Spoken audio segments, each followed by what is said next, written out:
Hey guys, how's it going? It's me, Chris, again, and today we have a 2006 Honda Ridgeline maintenance light reset. We are going to use these two buttons over here, the select button and the reset button. And we're going to be looking at that screen right there. Go ahead and turn on your car without starting. Turn your key to the second ignition without your foot on the brake. As you can see, service is due soon.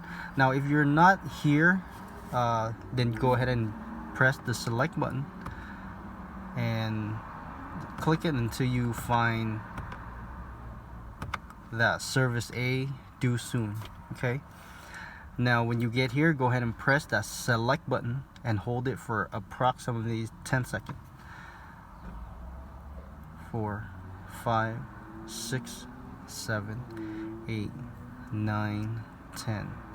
Now it's gonna switch to maintenance reset. Now go ahead and you see that no, the N for no. Go ahead and hit that select button to change it to yes.